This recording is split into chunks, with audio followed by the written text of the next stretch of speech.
Georgia won the toss and deferred. Kentucky will receive. Wasn't this nice yesterday? Still some strong winds, 38 degrees, but the sun is out.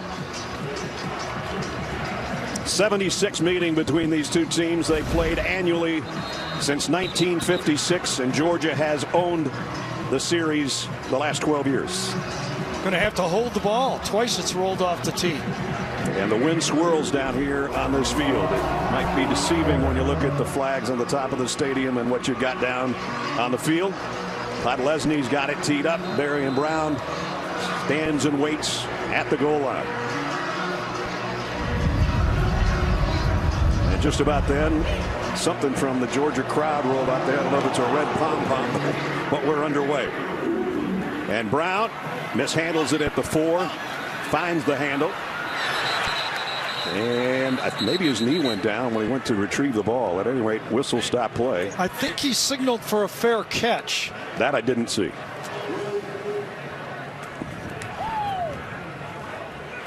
The returner gave a signal prior to possessing the ball. The ball is dead at the spot of recovery.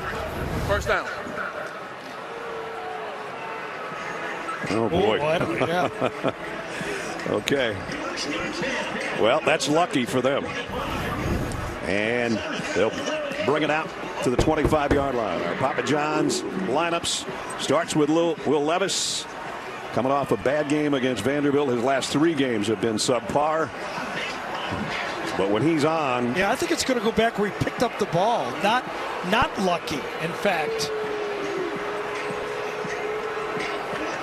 Here's the Wildcats and the rest of the offense. Tavian Robinson, the transfer from Virginia Tech, the leading receiver on this Kentucky team. And they're going to be starting at their own 4 after that mishap by Brown on the kickoff return to open the game. Not the spot you want to be in, your first offensive snap. 3 wideouts and Chris Rodriguez in the backfield with Levis. The only thing that could work out for this Kentucky team is they want long drives. Now they've got a long opportunity for a long. Well, they're going to review this, apparently. Gene Steratore, it's nice to have you in the booth with us. I can look right at you and say, what do you got? Well, it looks like we're going to get off and running. I think what the coach is asking right now is if he signaled for fair catch, valid or invalid fair catch, prior to that ball hitting the ground. They want the football at the 25-yard line as opposed to the dead ball spot. I think that's what they're going to be reviewing right now, guys. But Gene, under what circumstance would they get it under the 25? Well, you inside the 25, Gary? The ball hit the ground, though. Yeah, exactly. Because the ball, now if he signals fair catch and makes an invalid catch, as you said, that would just be a fair catch or an invalid fair catch, but they'd get the ball at the 25. To me, this football goes to the dead ball spot where he picked the ball up. It's immediately dead because of any signal, valid or invalid. Right. Yes. So what a way to start the game. It's funny if they rule, just thinking out loud here, if they rule he did not make a valid fair catch, he picked it up, they didn't allow him to run. So either way, looks like this is not good news for Kentucky.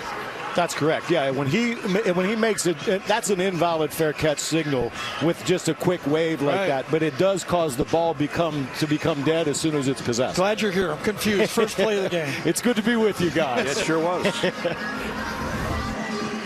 One more look. Darian Brown, freshman out of Nashville, Tennessee. Just a little half wave and then the dribble at the 4. Did he do anything prior to this? You can see the wind whipping. I don't see the referee blowing it dead. No. Referee James Carter. This is a world record here, isn't it? This has to be a We've world never record. had a game start like this. Right. Here's from our pylon cam. After review, the ruling that the returner gave a signal prior to possession of the ball stands. Kentucky will be charged their first time out of the half and will have no more challenges remaining for the game. First down. So I just didn't think that was a valid fair catch signal. I thought Stoops was right on that. But I don't know what he was challenging. That's my question, is where did he want the ball to go? It was going to be there anyway, no matter where it was. He wanted Darian Brown to still be running. Yes. They didn't let him do that. They wouldn't let him do that, that's for sure. All right, well, here we go. First snap's going to come at the 4-yard line. I think the rest of the game is going to be way easier. I just got a feeling. I sure hope so. Rodriguez and Levis in their own end zone on their first snap. The pitch to Chris Rodriguez. And that's going nowhere. Lost a yard. Dumas Johnson, the middle linebacker, in on the stop. Part of the Georgia defense that looks like this. And Chris Smith back there on the back end, one of the leaders in the secondary. One of the semifinalists for the Thorpe Award announced this week. Georgia comes in the #1 defense in the SEC, #2 in the country, giving up only 11.6 points a game.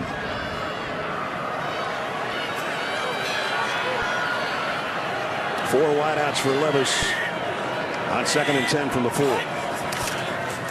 Rodriguez trying to find a place to go, and it's going to go down, and that's it. Yeah, try to block Jalen Carter. Kind of a shift out to defensive end this time. He gets matched up to the outside. Middle of the screen, just stoves him. Wow. Nowhere to go, throws him away, and then makes the tackle. So 3rd down and 9. Will Levis getting set to throw from his own end zone. Well, not on that snap. This has been a bad start for the Kentucky football. They mess up the kickoff. False start. They lose yardage on Offense, 1st and 2nd down, and they have a legal procedure on 3rd down. Goal. 3rd down. So they're going to back it up around the 2. Just outside the 2. And he lost his challenge for the rest of the half as well. About as bad at opening minute and 15 seconds as you can have. Right now, Kentucky's thinking, can we just get a good punt off here? Georgia's 3rd down defense is sensational. Kentucky's 3rd down offense is not. 38% on the year, and now they got 3rd down and 11 inside their own 3. Levis in the end zone, loads it, fires far sideline. Caught! And a first down at the 35 to Berrien Brown. The guy that dropped the opening kickoff just made up for it. The interesting part of this for Kentucky is they have not been able to get any big plays. Since Mississippi State, they've had 4 20-yard pass plays and only 1 plus 30. And there's a 31 right there. So they're second since 4 games. Man-to-man coverage, they go right at it, and you throw it out there. Doesn't matter if you're a freshman or not. You got a chance to catch it. 2 tight ends set now with Caddis and Dingle both in there. A couple of freshman tight ends and very good ones. First down at the 34. Rodriguez found a hole this time. Blasts out for about 9. Chris Smith brought him down, but not before Rodriguez got ahead of steam. Really felt that this Kentucky team, even though they were winning, got off on the wrong foot not having Rodriguez to start the season. They were just out of sync. He was suspended for the first 4 games, came back, really never got a go, and then Will Levis gets hurt, as Jenny told you, and all of a sudden there's a team that's thinking they should be, 8-2, 9-1, and they're 6-4 and going, what happened to our season? It would be a season saver if they can pull off an upset today. 2nd down and a yard. Rodriguez again, and he's got the first down. Got it out to the 45. They'll move the chains. One of the trademarks of Chris Rodriguez and Kentucky football since he's been running the ball is he doesn't lose yardage. No. Now, you get him for 1 or 2 yards, that's a good stop. You don't get him in the backfield very often. Kentucky was intrigued with the way Missouri ran the football against Georgia. Got to the edge on him. You saw him try it the first play of the game, didn't get outside. But they were wondering, could they get to the edge of this Georgia defense? Got both their backs in there right now, Rodriguez and Jaton McClain, who they think highly of. In an eye backfield behind Levis on first down. They give it to the up man who's got a yard. Rodriguez stopped by Nazir Stackhouse on the inside of the Georgia front.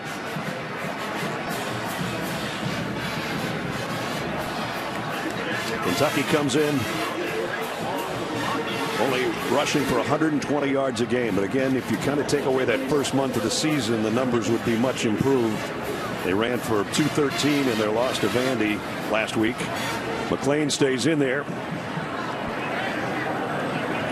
And a 3 receivers set for Levis on 2nd down and 8.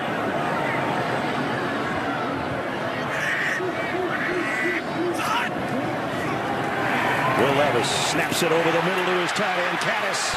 Josh Caddis to the 40. And another first down, Kentucky. Ness told you they love those two young tight ends, Josh Caddis, Jordan Dingle, 84 and 85. You'll see a lot of them. They love the way Caddis can catch the football, feel he's great. And when you give this guy time with that quick release, he can carve you up. Snaps it off, doesn't he? No, he has not completed 20 passes in a game since September against Youngstown State. Sacks, injuries, just they don't run as many plays as other teams. They just not had this offense purring all year. And we got it purring right now pretty well. First down at the 40 of Georgia on the opening drive. Here's a toss sweep to McLean. McLean got to the edge and is close to a first down. He'll take the marker out with him. Pickup of about 9. I got a feeling that's one of the things that Kentucky feels they want to do is try to get outside this defense with these quick tosses. And a little hurry up. Good blocking by Berry and Brown on the edge. And now a little tempo for Kentucky on 2nd and a yard. They fake the toss. Levis comes up firing and overshot Berry and Brown, the guy that made the big catch to get them out of their own end zone. So Kentucky's on that 30-yard line, and just a week ago when they lost to Vandy, as you look at this play again, they were on the 30 in the first half 3 times against Vanderbilt when they lost that game. Came away with 6 points. Kind of the story of the game. 3rd down and short. And not going to get it here. McLean dragged down by Smile and Munden. Yeah, now we'll see the decision for Mark Stoops. They know it's rough sledding. This Georgia defense is tough. They take on those people in front of them, make it very difficult to find those cracks. The question I have is, when will Will Levis get involved in the running game? He hasn't all year. Could be the toe, could be the shoulder, but I think in this game, they're going to need him a little bit. As Jenny said, he's going to try to let it rip and pull the plug. We'll see. 4th down and 1. Kentucky 12 out of 18 on 4th downs this year. Georgia shifts on their defensive front. And he's not going to get it. Rodriguez goes down. Georgia's defense stiffens. Munden again, along with Dumas Johnson, and Georgia will take over on downs. Flag came down. I'm not sure on who, but holding. Indication is holding against. Yes, it is. Left guard against Burton. Jagger Burton, number 62, gets called for holding. That Georgia defense just came up and said it's not going to happen. On 4th down and a yard, Chris Rodriguez. So the Georgia offense huddles on the sideline. We'll see that. Johns. As we take a look at the Georgia side of things, it starts with number 13, Stetson Bennett, having a sensational year. Opportunity today to go over the 3,000-yard passing mark. And the rest of the group for the Dogs. Cedric Van Pran really doing a nice job anchoring the offensive front for Georgia this year at the center spot. And there's the rest of the skill players and the rest of the offensive line. And that offensive line has stayed relatively healthy all year. Truss missed a couple games, I believe. I think it was 2, but he's back in there and healthy. As that Georgia offensive line has started to show why everybody felt that they were the strength of this offense. Although Stetson Bennett and the tight ends may argue. First down from the 32 after taking over on the defensive stop. And those 2 tight ends go over to the left side with Ladd McConkey. So Georgia's loaded to the left right now. And they go on the ground that way for a pickup of maybe 3 for Kenny McIntosh. Defensively for Kentucky, Justin Rogers had a big game in the loss against Vandy. You don't see a lot of nose tackles have 9 tackles in a game, so he's going to have to be stout up front. He was in on that last stop. And a 2nd down and 8 coming up.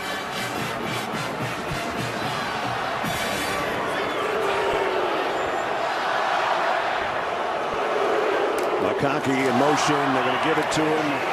And a little handoff, and that's going to go as a pass and a first down and a pickup of 10. One of the things when you watch Georgia offensive line, and we're talking about how they get their blocks, their tackles are very athletic. You saw McClendon, number 70, getting downfield, but everybody blocks for Georgia. Yeah, or you don't play. Yeah, you don't play. Yeah, the wide receivers are right in your face. Those 2 tight ends are all over the field. They are committed to helping their teammates and producing those long runs. Dejon Edwards now in the backfield with Bennett on a first down. He'll get the carry, trying to weave his way behind that line. Got a couple. And almost a face mask at the end of the play at the 45.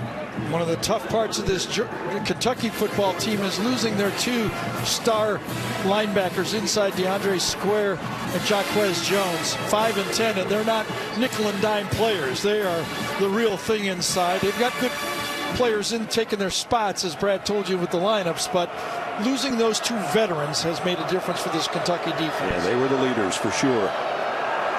Second down and 8. McConkey again in motion. Bennett's going to throw it out in the flat to Dylan Bell. And Bell's short of the first down by about a yard. Ripka in on the stop. There's the guys we were talking about out today. Both one tackle shy of 300 in their college careers. Edwards blasts out for a first down to the 44-yard line of Kentucky. So Georgia going now with a hurry up. Get the sticks moved. The 43, Bennett looking left and now going deep sideline. Overshot Darnell Washington. He was open. Hard to do, too. 6'7" plus. Overshot him. We'll say, though, the wind is a factor in this football game, especially throwing. Comes right out, goes on the wheel route down the sideline. But anytime you lay the ball up even a bit, you have to factor in the wind on your throws. Just that close. The biggest target Georgia has. And it's second down and 10.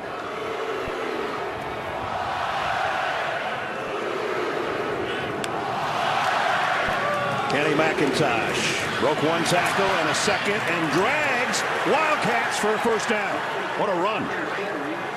Well, they used three main ones. Edwards, McIntosh, and now that Milton is getting healthy again, you'll see him along with Robinson. But this guy, McIntosh, he's their second leading in rushing attempts, the third leading receiver, dependable. And when things get tough, I feel like Kirby trusts him with the football in his hand. Yeah. That was as tough a 12-yard run as you'll ever see. Got a first down at the 31.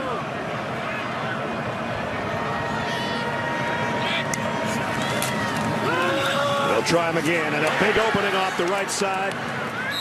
And about 7 more yards for Kenny McIntosh. Brock Bowers got a good block out there. Yeah, and I saw that Davis Willick, number 77, is in the game at right guard right now for Georgia. Don't know if something happened to Rutledge or not, but he is in there on this drive for the Georgia football team. So Kenny McIntosh gets a breather. Already with 22 yards on the ground. Dejon Edwards back in behind Stetson Bennett, who's under center on second down and 2. Edwards, a little hesitation and blasts through the hole, and he's still going. Down to the 14. This is what a good running back can do for an offensive line.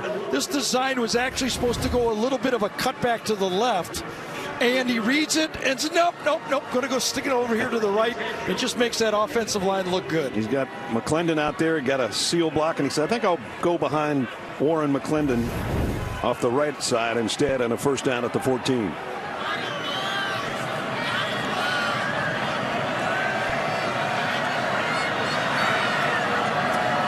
Georgia in the red zone is the #1 team in the country. Edwards nowhere to hide this time. Nice play defensively. Jordan Lovett, first man to meet him. Lovett, that safety sneaking up there in this running attack, coming up there and just feeling that one hole. You almost wondered if it was a type of a play where he had that gap from the start, and once he read that it was a run, he had that middle gap because there was a wide open and he just took it. Brad White, the defensive coordinator, said Lovett reminds me a little bit of Lewis Seen, who was a star for Georgia a year ago. It's a nice comp. It's pretty good. Second and 9. They fake. No, they do fake the toss. Bennett still got it. A double clutch there, and Bennett goes out at the 10-yard line. He had me. Yeah, but still well defended by this Kentucky defense. A lot happening there. Fake one way, trying to get Washington in the flat.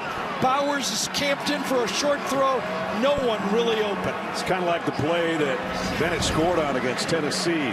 Looked very similar, but he didn't get to the end zone this time. He did get to the 10-yard line, though. There's what we were talking about. 55 out of 56 in the red zone is tops in the nation. 39 of those touchdowns. They're looking for a touchdown here on their opening drive. 3rd down and 6. They can get it first at the 4.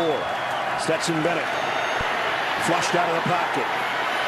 Now he's going to try to run, and he only got back to the line of scrimmage. So just to give you an idea, as Brad was telling you how good Georgia is in the red zone and how good this Kentucky defense here playing zone coverage, kind of matching up within that zone. You know, through the season against Oregon, they went 7 for 7 touchdowns. Auburn 5 for 5 touchdowns. Florida 4 for 4 touchdowns.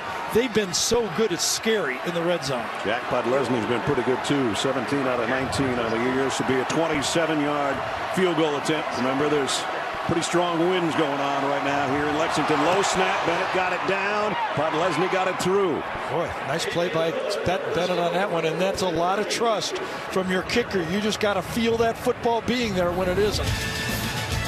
Best catch of the day maybe so far. Low snap. Stetson Bennett plants it. Podlesny nails it. Georgia leads 3-0. Your shots today in Lexington, courtesy Goodyear. Beautiful day if you like to bundle up. Georgia's opening drive, 58 yards and 13 plays, capped by the field goal by Podlesny, who's got it teed up. Out of the hole to Brian Davis. And this time, Barry Brown's just going to let it go. I don't want any part of that. Let's bring it out to the 25-yard line. You can get nonstop sports news, expert picks, and the biggest highlights on CBS Sports HQ, the free 24/7 sports news network. Download the CBS Sports app to watch today. And you can join Gary with the HQ guys after the game. Mark Stoops has not been happy since the opening kickoff. No, he goes, if I'm losing a timeout and a challenge, I get to still yell at you as much as I want. So they start from the 25. Their first drive went 64 yards, almost 6 minutes and 11 plays, and they came up empty on a 4th down and a long yard. Let's see how the second offensive series goes for Will Levis. Has to throw in a hurry, completes it, and it's going to be a 1st down. Dane Key, one of the guys they really like, a freshman from right here in Lexington with a 1st down catch. As you watch this, and this is what I suspect that Kentucky's going to have to do in this game, is do a little bit of everything. 1st down throws, keep that Georgia defense off balance. Sideline warning against Georgia. That's the first warning of the game. It will not require a yardage penalty. And so Kirby's going to back him up. Scott Sinclair over there, the strength coach, is going to have to start grabbing people. And just going back to how Kentucky, I think they need a little everything.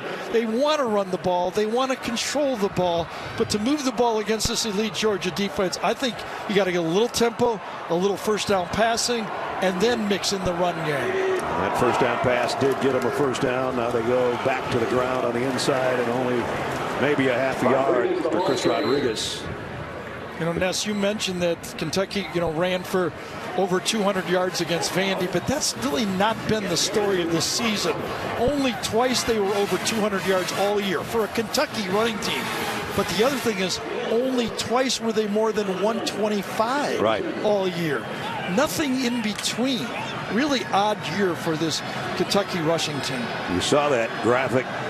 Georgia, it's been a long time since they've given up a first quarter touchdown. And Kentucky's only got a couple minutes to do something about changing that particular statistic. 2nd down and 9. 2 tight end set for the Cats. Quick throw. Levis tucked it in there somehow. It's a 1st down. He got it to the same guy, Dane Key. And they'll move it out to midfield. I love your description, quick throw, because that's what he is. He's got a lightning quick release with an elite arm. And you saw it, how he beat that zone right there. That ball is in and out of his hand, and that's why so many people are saying that this guy could be a top 10 draft choice. Dumas Johnson, I think, the linebacker for Georgia, who's pretty speedy in his own right, thought he was going to get a hand on that. That ball just arrived too fast. Yeah, just like in basketball, though, you know, you can dribble the ball to a spot, but you can't get there. When you pass it, it's faster. First down from the 49. Rodriguez got about 3. Chaz Chambliss and Robert Beal in on the stop. It'll hurry up. The Kentucky fans are going, what is this going fast thing without a huddle? Empty backfield. Levis on 2nd and 8. Trying to get it out to Brown, and Georgia's all over that. Yeah. Kamari Lassiter, open field tackle. And that's Josh Gaddis that time, the tight end, the freshman tight end, does not get the block. Just beat by Lassiter. You're depending on your tight end to clear out that corner and make a positive play. That's Lassiter just making a better play than the tight end. And it brings up a 3rd down and long now. Almost 12 to go. And 3rd down and losses for Kentucky this year has been a nightmare. Let's see if they can get this going there. They had one early. Let's see if they can get another one. They can wait to the 2nd quarter on this play if they choose, and that'll be a call. So a good quarter for Kentucky offensively, but they don't show anything for it on the scoreboard yet. Georgia only has a field goal. We played one in Lexington. Top-ranked Georgia in front by 3. Turn it over on a 4th and 1. Georgia's defense held. Georgia, a 13-play drive, had to settle for a field goal. That's where we are as we enter the 2nd quarter. And now 3rd down and long for Will Levis and the Wildcats offense. Just inside their own 48. Levis, pressure coming. Down he goes. Flags fly as well. And it was Michael Williams coming off the edge. Too much for Will Levis and company. Probably a holding call. No, it's not. Hands to the face. Personal foul. Hands to the face. Defense. Number 33. 15-yard penalty. Automatic first down. They call it on Robert Beal. Take a look. It's right in front of you. Yep, right there. Yep, good call. And by the way, hands to face call. Kentucky fans are familiar with it. Cost him a game. That's right. Had an interception against Vandy. Just like that. And just like that, they're in Georgia territory at the 37-yard line. Big play and a big mistake by Robert Beal. 2 tight ends and a 2 wide receiver set for Levis on first down. They'll keep it on the ground with Levis running as Gary called for, and he got it down to the 31. So in all the games this year, the most yards in any game that Will Levis has gained is 7 yards. In 7 games, he was negative yards. Now, he's been sacked. I mean, this team has got 39 sacks, but it's still not featuring him in the running game because of how he opened. That toe has been a big problem for him. All week, he practices with a bad toe. It affects him, gets it numbed up to play, and it's really different to try to play when you don't practice and you're healthy in practice. And remember, he had almost 400 yards and 9 touchdowns on the ground last year. It's 376, I think. Yep. Rodriguez, first down run, tough one, backpedaling through Smile, Munden and company. But I think when we talked yesterday with Will, I felt he was committed to letting it go a little bit more in this football game. He's feeling as good as he can. I mean, this is a big football game. You could see him in pregame warm-ups. He was really trying to jack up his football team, and they've got an opportunity here. I mean, you know, Georgia's a great football team, but on the road in the SEC is always a challenge. They've worked it down to the 27. Remember that hands to the face penalty was a big chunk of this, and that came when he was being sacked. But so far, 5 out of 6 for 63 yards. First and 10, Wildcats. Chris Rodriguez. And again, a short gain. As Gary said, he very seldom loses yardage. He said his favorite player growing up was Marshawn Lynch, and he runs a little bit like him.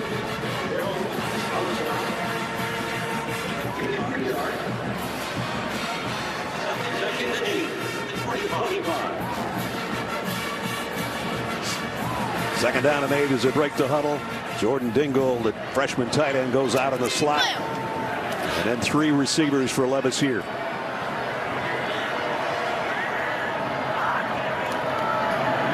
He's going to keep pounding it, though. See what they can do. Only about a yard, and Jalen Carter says you're not going very far. Boy, this guy gets better every week. Yeah, I really think he's going to be the first non-quarterback taken in the draft. And the NFL game is kind of coming around again where those defensive tackles, I mean, playing inside out in the NFL has become really, really big. Aaron Donald, I mean, you know, those type of guys that can change the game from the inside. He's that type of player. And we've seen him go to the outside of the defensive end today effectively as well. You start being able to play both spots. That's special. 3rd down and 7, a big one here. Levis going to run with it. Will Levis got the first down. Diving forward. He laid out on that one, didn't slide. He knew he had to get the extra yard in midair, and he got it. So think about it this time, and that looked like he tweaked his toe on that play. It's a bad left toe. He's been having to get it numbed all year to play, but remember, not practice. And when you talk to the coaching staff in Kentucky, they felt that he got into a lot of bad habits throwing in practice because he had pain on that foot, and he's coming out right now, isn't he? They're taking a time to walk him to the sideline, and that would change the dynamic of this game immensely. Kaya Sharon is the backup quarterback and played in the South Carolina game when Levis was out for that week. Yeah, that's not a good sign. You know, you got that thing numbed up to play, and then you really try to accelerate one time, and as he slammed that left toe, and I don't know if that's it, but obviously coming out of the game for something. Well, red zone for the Wildcats, trying to take the lead, and on the first snap there's flags all over, and Jeremy Flax, I think the right tackle, is a guy with a false start. Yeah, Levis wants back in the game, so that's good news. First down for the team in blue and the fans in blue. That's for sure. Well, he was coming back. Oh, so he has to stay out one play. And that wasn't officially a play. Right. And right now, if Mark Stoops is in the referee's ear and said, if I had all 3 timeouts. So let's see if they just play it conservatively here on 1st down and 15 for Kaya Sharon. Yeah, you might even consider, wouldn't you consider taking a timeout to get him back in the game on this 1st down play? Yeah, they'll just keep it on the ground. Hope Rodriguez can get the 5 yards back. He got about 3 of it back. Stackhouse on the inside made the stop for Georgia, and now you hear the fans react as Will Levis gets back the Kentucky huddle. I wouldn't consider it in the second half, but in the first half, as much as they've struggled in the red zone, not to have my quarterback for 1/3 or possibly however if they go for it on 4th down, but a big 1st down play, I would have considered using one right there to get him back in the game. Kentucky 31 of 39 on their red zone offense this year. They're there right now at the Georgia 18, 2nd down and 12, with their star quarterback back in the shotgun. Rodriguez going to lose yardage here. We said it doesn't happen often. Georgia stops him. Maybe a 1-yard loss. Jenny? Yeah, Levis came right over to the sideline. He immediately wanted to get back into the game, guys. There were no trainers that came over and chatted with him. He was just waiting for his turn to go back in. So back he is, and conducting a 3rd down. 3rd down and 12. Remember, they picked up a 3rd down and 11 on a penalty. So another long yardage. Fires and intercepted by Keely Ringo. And Ringo bringing it back the other way and still going. Keely Ringo, who won the national championship game against Alabama, has got it all the way back almost to midfield for the Dogs. Yeah, I think there's a flag down on the play. It might come back, but Ringo again makes a great play. He did it against Tennessee last week. Brad told you he did it in that national championship game to ice that game for Georgia. But this time, Levis tries to stick it in between the safety and the corner. Doesn't get it.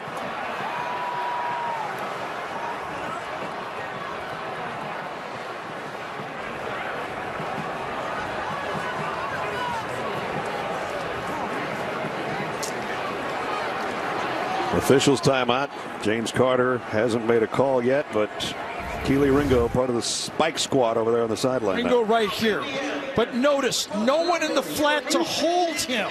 Since there's no receiver for Kentucky to hold the corner, he can continue to drift with the wide receiver. If you don't hold those corners, they can get in on that throw when you're trying to stick it in between in that hole back there. And Ringo, beautiful play.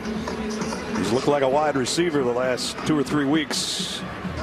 And then the run back came all the way out to the 47.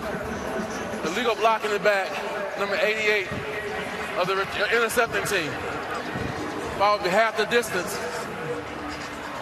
First down. So you can forget the 47-yard line that I just said. They're going to bring it back. Jalen Carter called with the block in the back, trying to help his teammate on the return.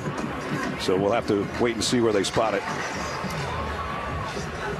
And for Will Levis, costly interception. His 10th of the year. Up in the corner. He's actually with us. So you got to explain that last play right before we went to commercial. It's great to be with you guys. I'm out of the ref lounge, but I think what James Carter said after the interception, Kentucky becomes the defense. So this subtle block in the back is not a foul because it's a defensive foul. So it wasn't on Jalen Carter, it was on 88 on the other side. Yes, okay, it was on the tight end. No wonder he looked so confused when he was talking out there. Georgia on offense after the Keely Ringo interception, and they go back to the ground, and he'll get it out to the 50-yard line.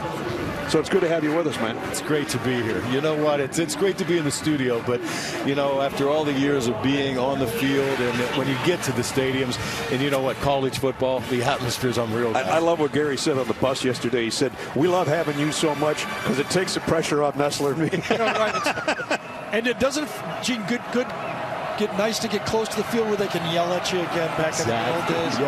Yes, for sure. Georgia back in Kentucky territory now, second down at 5 from the 48. A fast-moving first half. We're under 8 minutes, approaching the midway point of the second. Justin Rogers, a nose tackle in on another stop on Edwards. So a big third down here for Georgia if they want to take advantage of the Keely Ringo interception and keep the drive alive. Ness, during that break, was looking at that interception by Will Levis, and actually, if he had to do it over again, when he's watching the tape, he'd have been better off because he had more numbers to go to the left side, would have held the safety. I think he actually made a mental mistake. He threw it to the wrong side of the field. Third down at 3, empty backfield. Stetson Bennett going to loft it over to Kenny McIntosh. McIntosh inside the 35 and a first down, Georgia. And when we were talking to Brad White, the defensive coordinator, that's one of the things he raved about Stetson Bennett. He doesn't make any mistakes. He's a veteran. He's seen it all. You see it right there. He sees the blitz, throws his hot, makes it hurt. And now a quick throw out to McConkey.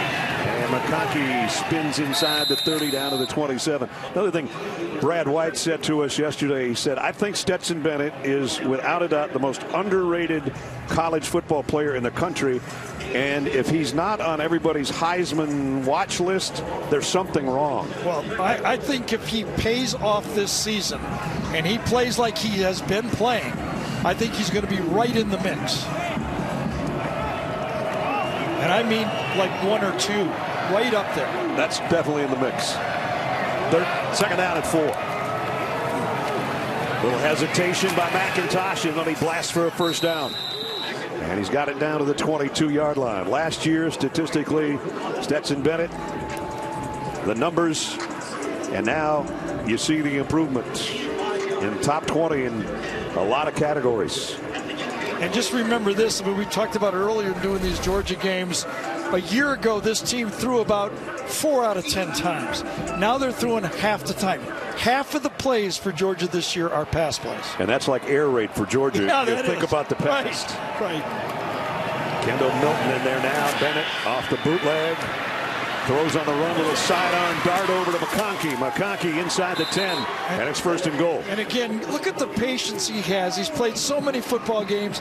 Even his year away playing junior college football, you get snaps, you get looks. And here he is. He's out, no patience, and then he just dumps it off at the last second. Yep, that's as easy as it is. First and goal from the 9.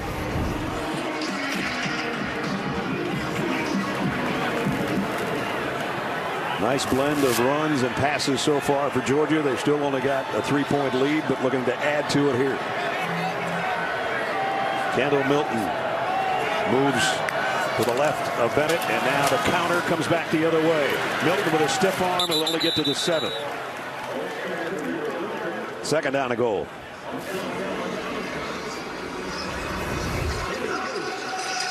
Milton struggling with the groin throughout this season. Now seems to be back and healthy. Got hurt in the Auburn game. Valentine, nice job of running him out of bounds. And now it's second and goal at the 7. Jawan Edwards back into the tailback spot. Rosenby, Jackson, Bell, the wide receivers. Georgia comes up the line in a hurry, and a quick snap. Dejon Edwards. Nope. Yeah, that was a big tackle right there, because I think by holding them to no gain, I think Kirby would have, no doubt, if they gain a couple of yards, he's going to go for it. Nice job by Zion Childress here. Right, and Childress makes the play. Now you wonder, will he still roll the dice and go for the touchdown? Kenny McIntosh comes back in. Got 2 plays here to decide. Big Darnell Washington and Brock Bowers both in there, the 2 tight ends. This will be, whether is this a setup play or is this into the end zone? Now Washington's going to trot all by himself out against a guy that's about a foot shorter than he is. Bennett fires, end zone, overshot McConkey. See, that big second down stop changed the whole play calling for Georgia in this drive. I think if they gain 2 or 3 yards there, they'll continue to pound it. Now they got to go third down pass. Incomplete. Got to take the field goal. Todd Lesney, who hit from 27 earlier, will line up for another one here. Almost an extra point.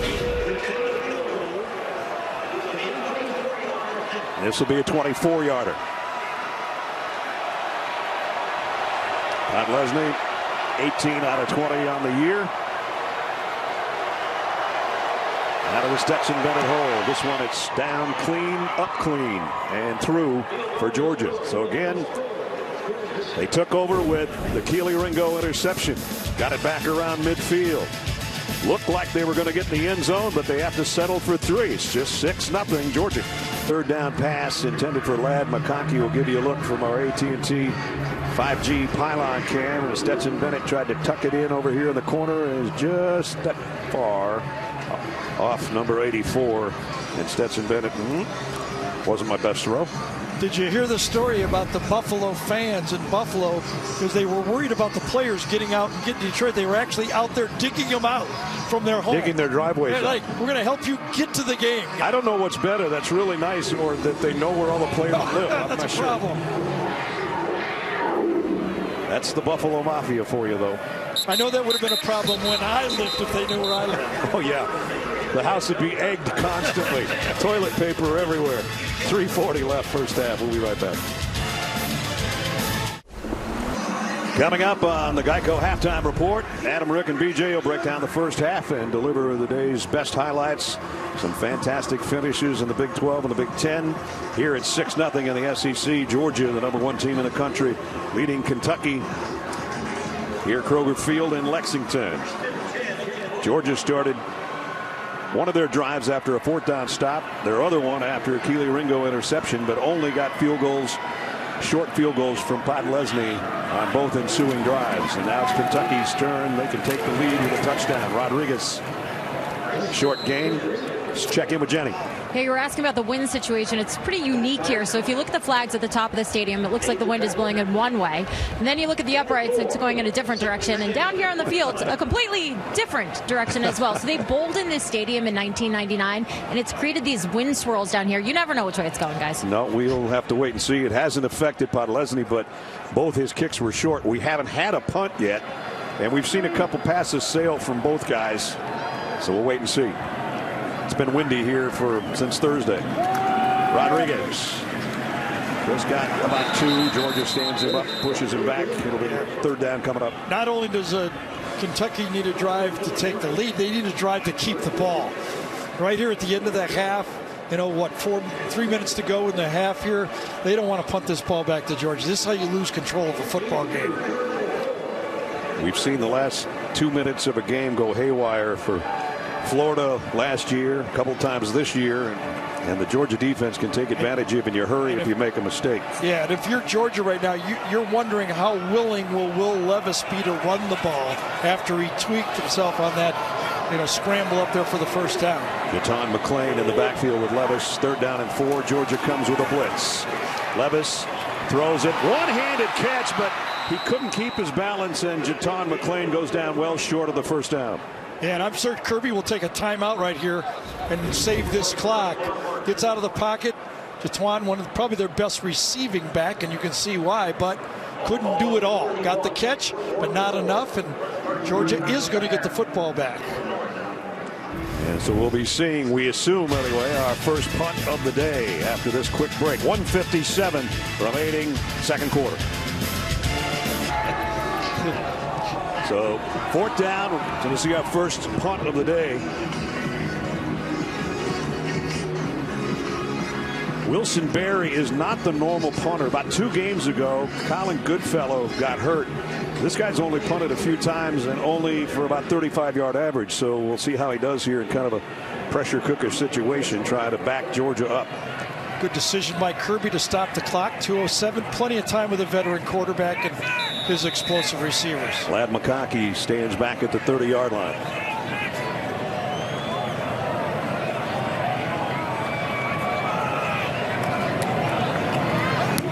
Berry and over in punt, and he forces McConkey into a fair catch. So nice job by the punter, as that puts Georgia around the 24-yard line with still 2 minutes and change. Box, you get him in all sizes. Ladd McConkey, about 6 foot. Brock Bowers, 6'4". Darnell Washington, 6'7". 3 total, all different sizes, all different shapes. Use them in different ways. Look at that. McConkey looks like he works in customer service. Bowers says, I'll carry those 2x4s, and I need a microwave off the top shelf. Darnell. I'll tell you, all 3 of those guys are going to be not working at Home Depot. Well, there they are, live and in person. 1 on the sideline, 2 on the field. Not saying they're not good jobs, and maybe in retirement. I'm even thinking about doing that a little later. Right. But right now, those guys are going to be playing on Sundays. First down from the 24. Play action, sidearm. Bowers. Brock Bowers cuts it outside. Got to the 30, and it was a nice tackle. And it was Zion Childers who's made a couple of them in this half.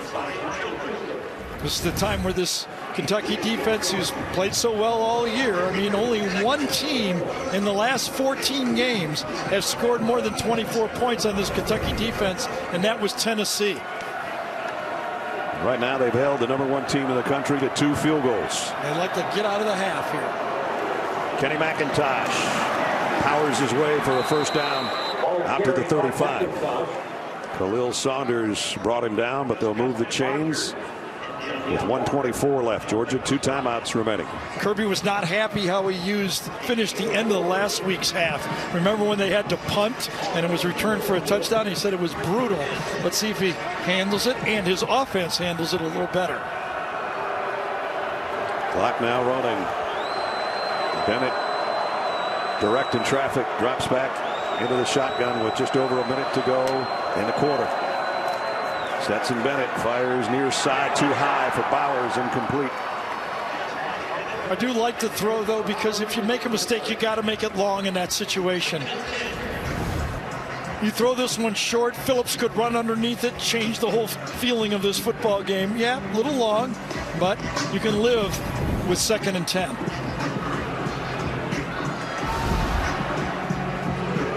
Dominique Blaylock, Dylan Bell, and Ladd McConkey all out there in the wide receiving core, and Bowers, number 19, you see lined up on the right side and tight with the tackle.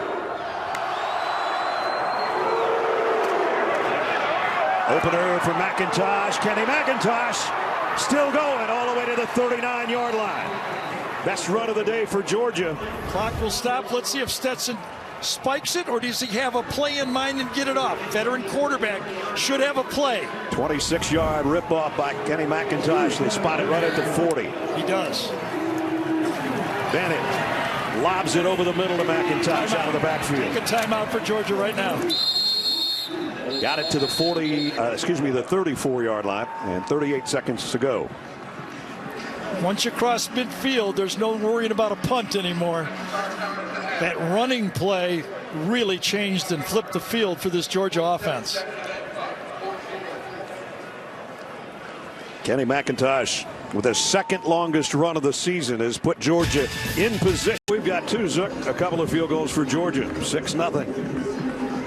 Tonight at 7 Eastern on CBS Sports Network, at some must-see Mountain West action. Boise State and Wyoming face off for the conference lead. That's at 7 o'clock Eastern tonight on CBS Sports Network. So Georgia's in Todd Lesney's field goal range right now. They've got a second down and a long 4. And a timeout in their pocket. They're in good shape. Kentucky defense can't give up anything but a field goal try here to stay in the football game. Dejon Edwards in the backfield with Stetson Bennett. A trio of receivers to his right and McConkey to his left. 40 seconds till halftime. Bennett waiting, thought about running. Now he reloads, and gets rid of it. That was a wasted play. Yeah, that was an earned defensive play by Kentucky, though. That took 10 seconds, and nothing else happened. They rotated towards Bowers on the left side. He had nowhere to go. He wanted to go to Brock Bowers. Kentucky took him away, and then really nowhere to go with the football. Yeah, that would have been a dangerous pass to land McConkey right there. Those receivers put their arm out. They don't look behind them to see who's behind them. Third down and 4. Biggest third down of the first half for both teams. Would be a long field goal right now. No help at the bottom this time. No help. Bennett looking right the whole way. Fires into some traffic and completes it to Rosemy Jack-Saint, but that was a short gain. They could go down and spike the ball right here now because they don't have enough downs. They could use it. Oh, they're going to go play. They got a first down. They got 2 of them. No, I knew they had a first down. It's just whether they wanted to waste a play. They got it out to the same guy, and he's inbounds. Yeah, I kind of would have preferred a timeout before that little 5-yard hitch, but I guess 6 1/2 dozen the other. Still got 15 seconds to play with. But no timeout either way, right? Yep. Now you got to save. If you're Georgia, you got to think we can't give away a field goal try. It's actually flipped. It's Georgia. 5, you got to either get out of bounds or go to the end zone. Exactly. And again, you know, that's why I wanted the spike, to save that timeout. Throw a hitch just doesn't give you enough to burn your last timeout. Again, all we have is Jack Podlesny field goals scoring-wise. He might get another opportunity, but Georgia is thinking touchdown right now if they can get it in the last 15 seconds. They will get the ball to start the third quarter. Kentucky really no pass rush, any effect in this game so far. 3-man rush. Bennett fires far side. Did McConkey come down with it? No, he's out of bounds. Did he catch it? Because I thought he dragged his left foot. Does he catch this? Catches it, or does he bobble it?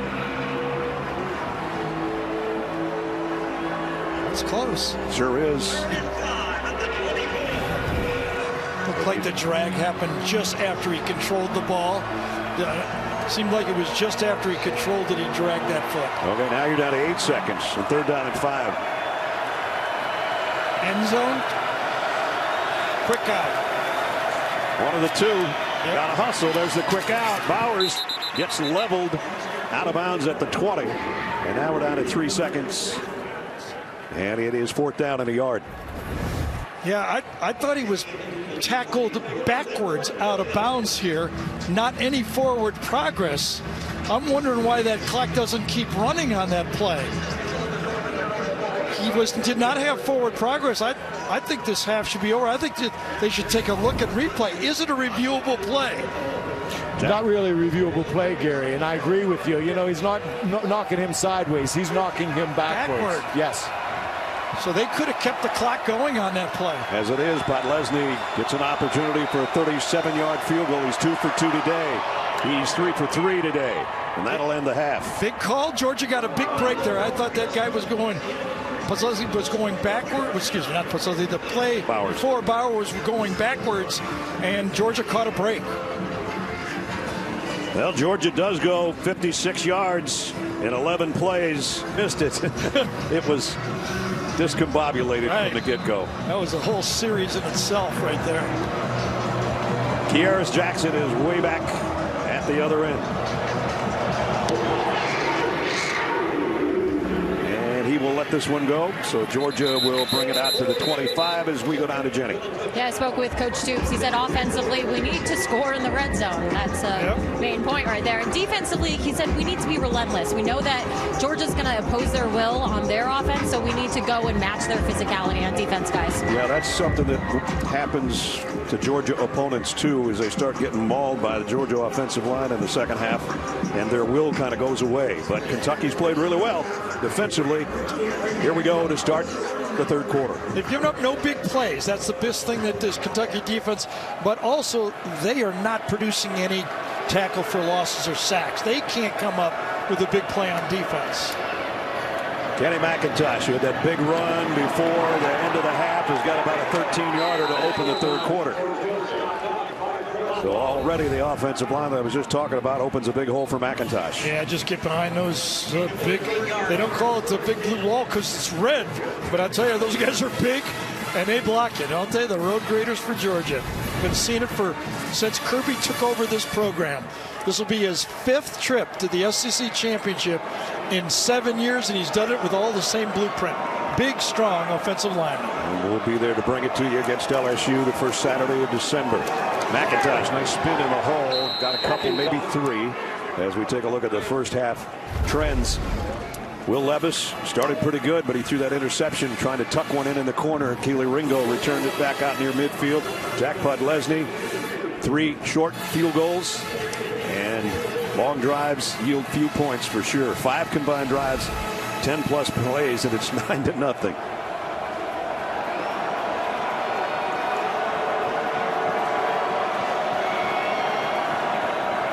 McConkey, the leading receiver. He's in tight on the left side. Rosamie Jack-Saint looked like a broken play. Stetson Bennett makes something out of it, though. Gets out near the 45. Yeah, I think he was thinking that maybe this is an RPO opportunity, and then he goes, wait, there's no pass available on the RPO, so I just got to follow up because I don't want to get yelled at when I get back to the bench. That's something he does really well when he has to improvise. He's a shifty runner. I don't know if shifty's the right word, but he's... No, I think that is the word. He's very athletic, underrated athletically and mentally. He's a little bit of a gunslinger, we'll say that, but so what? I mean, I'd ride that type of a guy. He scored 7 times on the ground this year. Under center here on 3rd down and 3. They fake the jet sweep. They pitch it to McIntosh. And he gets collared, but not before he picks up the first down. Kenny McIntosh running strong today for Georgia. Yeah, they're just chipping away. They're doing a little bit of the Kentucky offense versus Kentucky here, just moving the chains. Not having to punt, as we said in the open, and just run it behind McClendon right there. That always works. Warren McClendon, big right tackle, has been playing a lot of ball over there on that side.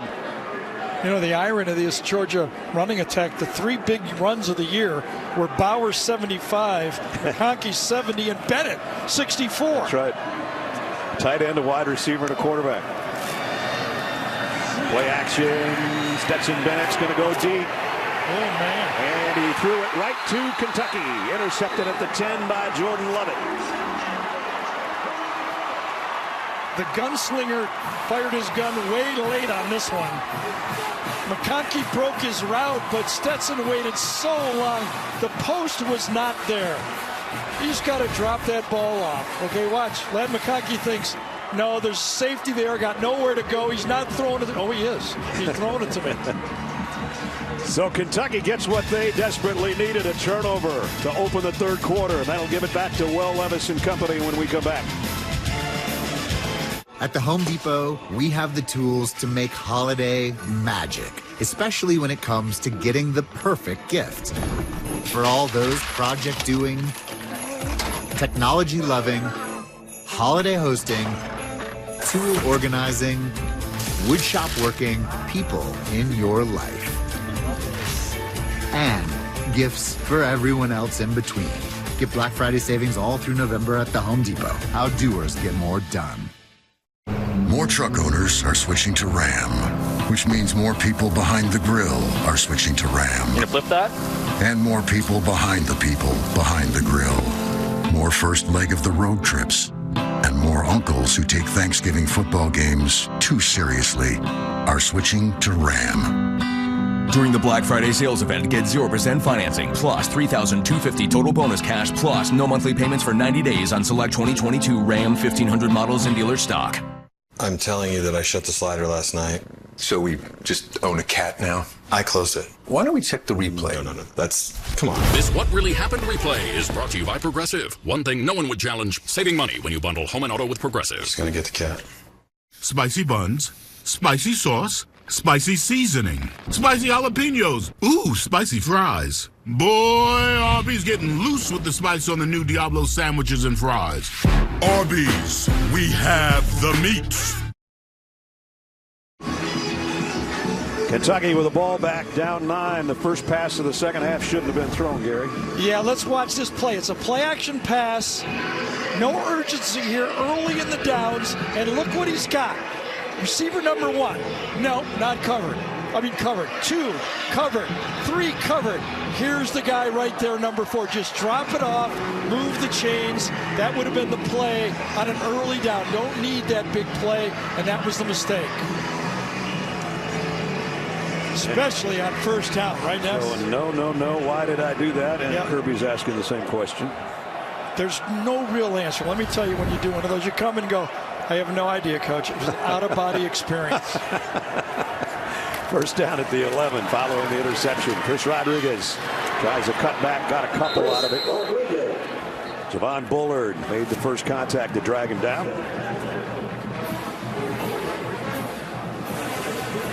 Georgia not good in the turnover margin. And can you believe, though, a number 1 team in the country in the last 22 years is -2. -2. Can you believe that? No. It's part of the problem that Alabama had this year as well. Kentucky's -4, but they just picked one up. Well, they evened off. He threw an interception. They got one back. They're still -4 on the year. And whistle blows this dead. False start. Offense, number 6, 5-yard penalty. Kentucky had a couple of, we talked about their opportunities. Here down in the red zone, the better numbers were to the top. The safety couldn't get over the top, and that allowed the corner to sink to it. Then, at the end of the half, a nice accurate pass here gets you out of the half 6-0.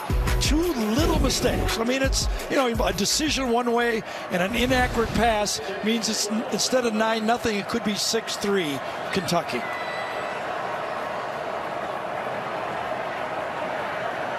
Second down at 13. After that false start on Dane Key, sidearm throw out, and a loss on this one as Jaton McClain gets drilled inside the 5. It's the second time Lassiter has made this play on the quick screen. Remember early when Caddis didn't get the block? Well, this time no block again. And a sure tackle by Lassiter. Now it's third down and 16, and if Levis is throwing, he's going to be shotgun from his own end zone. Really odd. Levis actually is his most accurate on third down, 75%, 62% on all other downs, but he's been sacked the most on third down as well, 19 times. We'll see which one it ends up being. You've got to get 16 yards to get a first down, deep in his own end zone. Throws it out over to the Georgia bench, right over the top of Kirby Smart. And the Cats will have to give it back. So no harm done by the interception by Jordan Lovett. Georgia should get good field position for Ladd McConkey. Is going to be back around midfield. And Wilson Berry, we told you, is the backup punter. And did a good job on his first one. He hit a 45-yarder. Yeah, he's been kicking them end over end, though. Each one of these. Usually those are ones when you try to down it inside the 10. But I wonder if that's all he has. He's one of those Australian rules football guys, so that's usually what you get.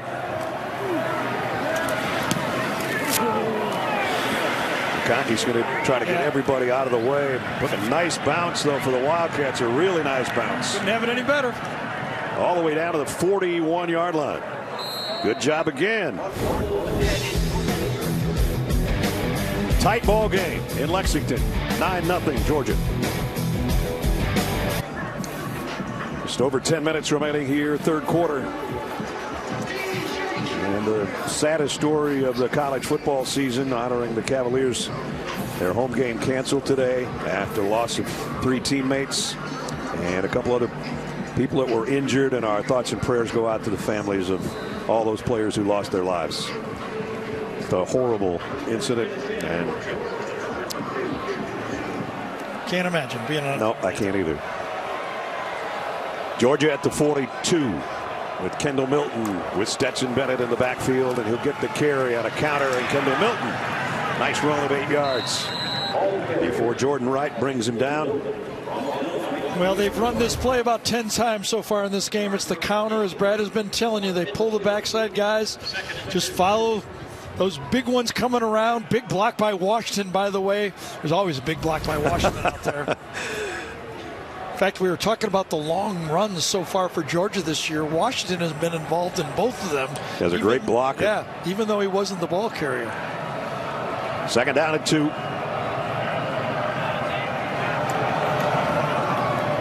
Milton again. Kendall Milton again. Big run. Still bouncing off would-be tacklers to the 36-yard line. A pickup of 13 more. Well, watch him again. The big tight end. Not only a receiver, but he seals off the inside. Gets a little help by Rosamie Jack Saint that play. What a way to seal that line off. Georgia going with some tempo here. Milton broke another tackle. Looking like he wants more and more carries. First it was McIntosh. Now it's Milton, the 2 upperclassmen. Well, it's been a staple of this Georgia offense. They always got 2 of them, right? I mean, at least. And this team has 3 of them. And they use them. They all seem to be about the same size. They're physical. They're patient at the line of scrimmage. And they break a lot of tackles. Now they go to the third guy. He's not a normal third guy. Dejon Edwards back in there. He's third guy who actually came into the game with the most yards. That's right. Second down at 7. And they're going to keep hammering it. And he's got a first down, and Georgia's starting to maul the Kentucky defense on this drive. That's as pretty of a jump cut you can do twice in one run. Watch this patience. Watch him jump twice. Hands it, stop, jump. Jump inside. Wow, beautiful. 2 great cuts on that play. First down at the 22. Now Bennett's going to loft it out to Edwards. Edwards got a block on the corner, got inside the 20 to the 19. Zion Childress in on another tackle from the secondary. Georgia, after a stop on downs, an interception, and a punt, got field goals out of all of them. And now after their own interception, they're driving down and in the red zone again. Well, it's interesting on that interception on the long pass to McConkey. I mean, Bennett came into this game leading FBS quarterbacks in passes to non-wide receivers. The most yards to tight ends and running backs. He goes deep, he gets picked off. Guy wanted to go deep to. McConkey is in motion. They're just going to keep running it. Kenny McIntosh back in there. Another first down. McIntosh has got it first and goal inside the 10. Yeah, you could almost feel that this one was going to come back with power football. We saw it, remember, in the SEC, was it the SEC championship? Might have been the national championship game. That was. They were behind. They came back and ran the ball against Alabama and just kind of changed the ball game there to take a 1-point lead. Those kind of blend together, too. Those yeah, they do, don't they? They've met each other. Not this year. They're not beating each other. They won't meet each other in the SEC title game this year. It'll be LSU right at the 10-yard line. It's first and goal. Yeah, they'll learn these 10 yards for a touchdown, won't they? McIntosh. That's a tough half a yard. This is where Stetson starts to come be valuable with his legs. Last 4 games, he scored a touchdown running the ball. They like to do that little RPO, and then if he's got the corner out there and there's nobody home, he'll just take it that way. That's right. There's about 3 plays in one. He can hand it off, he can hit that back in the flat, or he can just take it himself. 2nd and goal. They like to bring Bowers across the formation and put him in the flat. Instead, they do it with Darnell Washington from the 9. There's Bowers in the flat. And there's the touchdown by Kenny McIntosh. He's done it either way. Beautiful design play. Handed off for the run. Had Bowers to the wing. 3 plays in one, like triple option offense. 9-yard touchdown run by Kenny McIntosh. Watch Bowers going behind. You can hand it off if you want. You can keep it if you want. Not a bad decision there at all, either way. Only 1 pass in there. The rest was ground and pound for the Georgia offense. And even that pass was behind the line of scrimmage. There was 1 man. The receivers were downfield blocking. It was basically run every play. Podlesny in for the point after. His first extra point attempt of the day, and it's good. Georgia goes 58 yards in 8 plays, just under 4 minutes. Kenny McIntosh and Kendall Milton do most of the work, and it's the Dogs 16-0.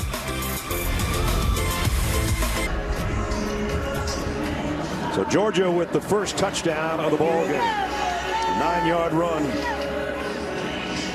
As they did most of that on the ground on that last drive, Kenny McIntosh. Look at those even numbers on the touchdown run. 7th of the year for Kenny. Getting a little oxygen over there on the sideline. Has given his team a 16-0 lead. Darian Brown waiting on Jack Podlesny's kickoff. Georgia trying to go to 11-0. They already know they're going to be in the SEC championship against LSU. They've got another quarter and a half here, and then it's Georgia Tech to wrap up their regular season. This one is returnable, and Darian Brown will bring it from a yard deep. Broke a couple tackles and got it out to the 25. Now it's time for our hometown connection, presented by T-Mobile. Here's Jenny. This year, Kentucky signed its highest-ranked recruiting class in school history, including Lexington native Dane Key, who grew up just 6 miles from here. He was the state's #1 prospect. Dane received over 20 national offers, but he chose Kentucky, which also happened to be where his father, Dante, played in the mid-'90s. Now, here's a little twist to the story. Coach Stoops passed on Dane's older brother, Devin. He told us he made a big mistake there, that Mama Key took a while to warm back up to him, but didn't make that same mistake twice, guys. Yeah, got a really good player, and he said, I got Mom back on my side now. That's good. We all know getting her on your side always works better. Yeah, absolutely. Great story. And Levis, second time he's carried it today, picks up 6 yards. So Ness, here's the challenge for Kentucky. 3 straight games they haven't even thrown for 200 yards. 59 yards passing so far. And if you really look, since Kirby's got this Georgia team going in 17, the quarterbacks that he's lost to, or even when they beat Baker Mayfield, a double overtime, Tua, Jalen Hurts, Joe Burrow, Kyle Trask, Mac Jones. I mean, it's tough to beat this Georgia team if you don't play high-level quarterback. Yeah, you got to be almost perfect. Off the play fake, Levis wants to throw, has to lob it, and incomplete, intended for DeMarcus Harris. And at the end of the play, Georgia was getting some heat on Will Levis. Yeah, Kamari Lassiter is having himself a really good football game here. Stays in phase, has to be a perfect pass. We saw a perfect pass early in the game, remember? Coming out of their own end zone. But that's what they challenge. That's why I said with these little pressure is, we'll let that go. You talk about those high-level quarterbacks, Jalen Hurts, Joe Burrow, Tua. I mean, to move it against this defense, you better bring it all. And I think to beat him, you got to bring a high-level passing game. Big third down for Kentucky if they want to stay in this game at the 5.5-minute mark of the third quarter. Down 2 scores. Third down and 4. Levis fires, should have been caught, incomplete. Skipped off the hands of Jaton McClain, and it's 4th down. This time Will Levis went to the exact guy he should. Let's see how accurate it is. Perfect little spot, zip it in there, Oh, you got to catch that. You got to make that play for your football team.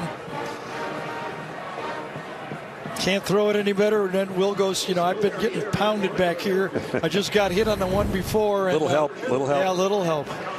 That's something you do in your sleep and practice every day, and can't make it when you need to.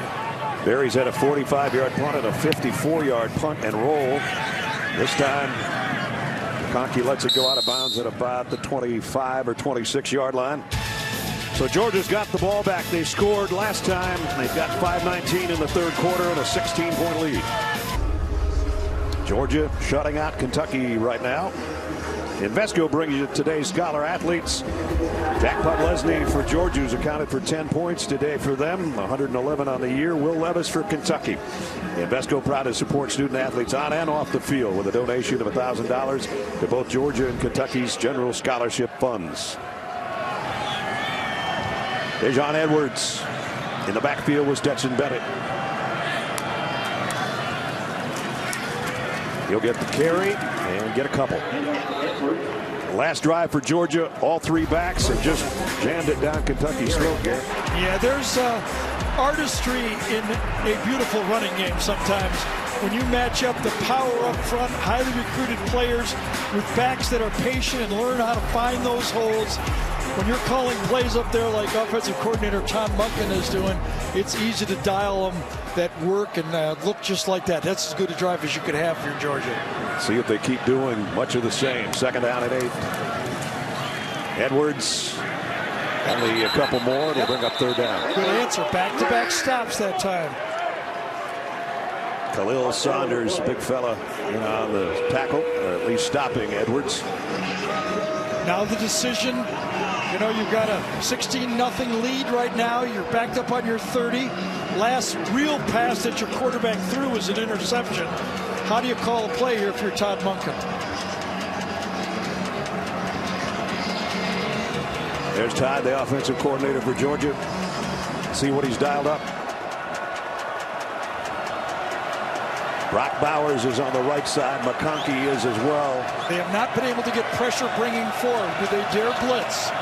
Play clock down to 1. Just got it off. They're going to bring pressure from the secondary. Bennett throws, almost intercepted, but it's caught by Blaylock. Dominic Blaylock. And a big play for Georgia. That was so close to being a pick six going the other way. I got to say, when he threw it, I went, uh-oh, to myself. I didn't want to interrupt your call, but I went, this could go the other way. Look at that. Inches away to the outside. That's an outside linebacker right there, and he had a chance. He had the big interception against Florida earlier in the year that changed that ball game, and that could have been a big changing play as well. Instead, it's a 35-yard pass play and a first down at the Kentucky 34. Man, threw it flat-footed. Opportunity an inch shorter could have been. Only a yard for Kendall Milton. Take another look from the back end. You know how I want to look at it as we watch this one kind of a little bit wider. Watch number 15 have a chance for it to the flat. What we really should do is put the camera on Todd Monken on this throw. That's the angle I'd like to see. Right when that ball's let go, he would be going, ah! Oh, yes. No, yeah. And again, Stetson Bennett sidearmed that baby just over the fingertips of the defender. And second down and 9 now. Bowers switches sides. The tight end lines up on the left. Kenny McIntosh behind his blocking. And he's not going to get much this time. Nice job by Kentucky. And again, that big guy, Khalil Saunders. All 6'5", 290 pounds of the redshirt freshman. Georgia's run this play so many times in this game. Takes me back in the days when I was running it with Billy Sims. We would get in the huddle and literally just say Billy right or Billy left. Everybody knew what the play was. You think he gets in the huddle and go, we're going to go to the left. And everybody knows what the play is. It still didn't stop him. Yeah. Well, here's another third down situation. Stetson Bennett picked it up on that last throw on third down. Talking about the great Billy Sims, by the way. McConkey in motion. They're going to keep it on the ground. Little sidestep, and McIntosh not only the first down, but more. All the way down to the 8-yard line. Well, he beat the early penetration, and then after that, it was over, wasn't it? Penetration inside. Watch him sidestep it. Gets it deep. Oh, man. Actually, the penetration was being mauled. There was nobody there to even make the tackle. When he hits that hole, he really explodes. Here's a lob pass. And out of bounds at the 5 is Dominique Blaylock, who has 2 catches on this drive. There was penetration, but there were blockers on top of the penetration. And that's what made the cut so easy and smooth to make. Georgia at the Kentucky 5. 2nd down and goal.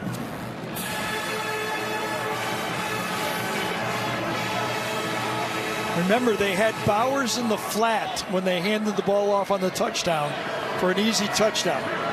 Let's see if they come back to that counter look and flip out Bowers into the right flat. Bowers is on the left flank.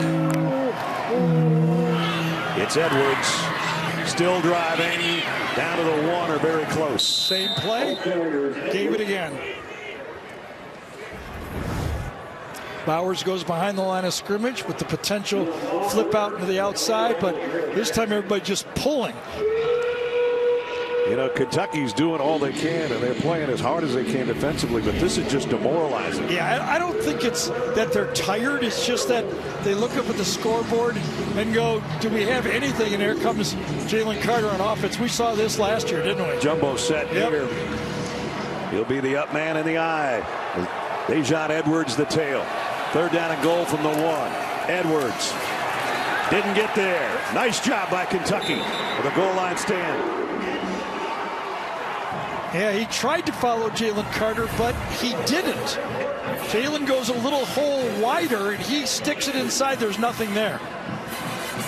And as the 4th quarter starts, Kirby Smart's going to have to decide if he wants to make it 19-0 or go for it. That go for it would be 4th and goal outside the 1. We'll find out when the 4th quarter starts when we come back. 4 down today, but they are 9 out of 10 on the year. And they've only given up 119 yards to Kentucky's offense, so they're going to try to nail the coffin right here. And no! Kendall Milton didn't get there. Nice job by Kentucky's defense, led by Jamaris Dinkins. No push on back-to-back plays. So you say they might have lost a little heart. It's hard to look up there with no points, but the blue wall this time was put by the defensive line for Kentucky. Defensive coordinator Brad White's defense makes a huge stop. I got to be honest, if I would have called it, if I was, I'd have gone for it too. I would have too. Yeah, because if they get 8 points there, it's 24-0, 9 for 10, as you mentioned. I think it was a worthwhile gamble, and now, yeah, it's 16-0, but they're at the 1 yard line. Yeah, and you got to figure your offensive line has been pushing them around all game. Get some push. They didn't do it. Give Kentucky credit. Bad news for the Wildcats offense. Will Levis is about 5 yards deep in his own end zone to take this snap. That's Dingle, the tight end, in motion. Levis looking that way and fires it in the dirt, incomplete. Dane Key, I guess, was the intended receiver. Yeah, it's you know, sometimes for Will Levis comes back for this year with such high hopes. So many things talked about this being one of the hopes of this Kentucky team with the firepower, Levis, Rodriguez. But the young receivers, I mean, they got a transfer receiver and in Key and Brown, 2 true freshmen, never really seem to have hooked up. They don't look like they're on the same page on a lot of throws. Couple that with a lot of sacks and new offensive linemen, you can see it's a perfect storm. Yeah. Or the imperfect storm, whatever it is. Rodriguez is on the game split clock, out. 14:51. We're going to put that 1 second back on.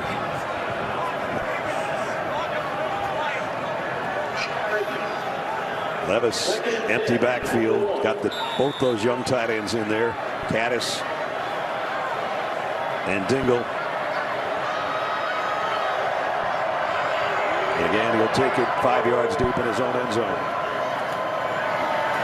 And now he's going to run with it to get himself some room to work and might even have a first down out of it. Rodriguez got a nice block.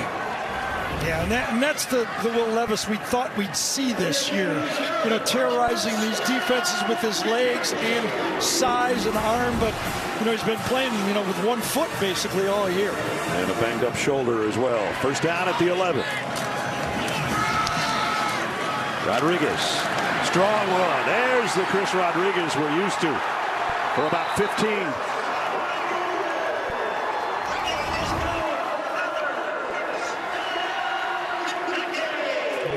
He's pushing through, 4 guys? He gets some help late, but most of that was Rodriguez. So another Kentucky first down.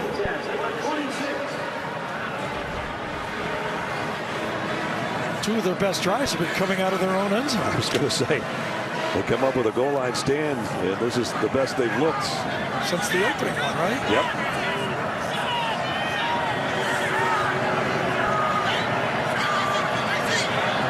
On the 26. Levis, pressure coming, going deep.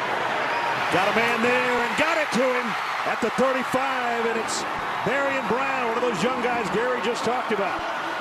And Georgia got lost in the secondary a little bit there somehow. Lead man in the stack this time. Gets his speed. Oh, double break. He braked in, then he broke out, and then back in for the nice throw and a big play. Remember, coming into this game, no big passing plays for the last 4 games.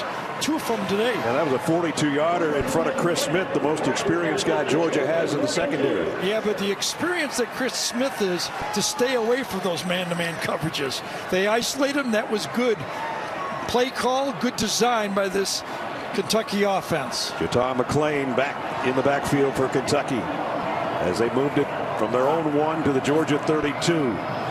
RPO is right on the money to Caddis, the tight end, and he's got it at the 16. And the Cats got something going here. It looked like the RPO, he was never going to get it out of the stomach of the ball carrier. He got it out clean, and there's that quick release. And you know, another thing about that left shoulder, when you throw, that left shoulder is your trigger. That's what gives you the quick release. And when that thing's bothering you and your left toe, it's a tough chore for a quarterback. You're kind of cocking it right to the left to let it rip. Well, they've had gains of 42 and 16 yards off the arm of Will Levis, and they worked it to the Georgia 16-yard line. Just a 2-possession game. Touchdown, a 2-point conversion here. We got a ball game. Levis out in the flat to Brown again. Trying to make one man miss and only got about a 2-yard gain out of it. Javon Bullard brought him down.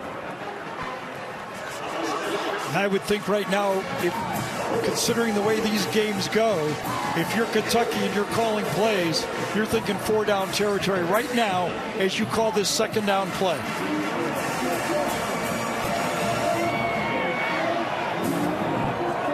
Rich Gangarello is the offensive coordinator for the Wildcats. So far, what he's dialing up is paying off. 2nd and 8. Georgia shifts on the defensive front. Chris Rodriguez trying to bounce it outside. And he's going to get 3 out of it, maybe 4. Chris Smith and Chaz Chambliss in on the tackle for Georgia. Next snap will come with less than 11 minutes to go. Georgia pitching a shutout. They've got a couple of those already this year, but this is the best looking drive for Kentucky all day.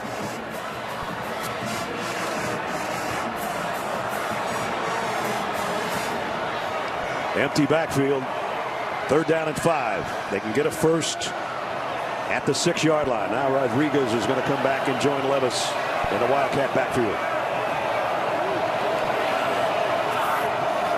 Georgia's bringing an extra rusher. Levis got rid of it and threw a dart, but a great catch, but an even better tackle out there in the flat. Keely Ringo. Yeah, we saw that all game against Tennessee. Remember how well those Georgia defensive backs tackled in the secondary. Tennessee completed a lot of passes, and this is a great catch to the outside by Brown, but a sure tackle to make it 4th and 3. Started this drive on the 1. Kentucky's last 99-yard drive was 7 years ago. As Gary said, they need 3 more yards or this one's going to end too. Well, a lot of people compare Will Levis to Josh Allen. This is where you'd like to see the Josh Allen run from the quarterback position.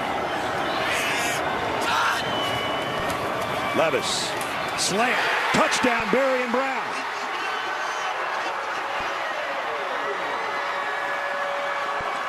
Going for 2. Beautifully designed play by Skirnigello that time.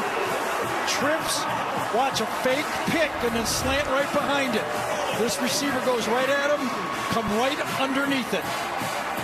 Right at the third guy, come right at it, crisscross, there's the opening. Beautiful delivery. How about that drive? 99 yards, and they go for 2.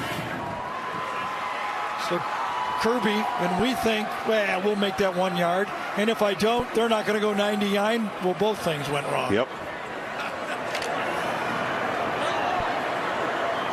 They're over on 2-point conversions. They desperately need this one.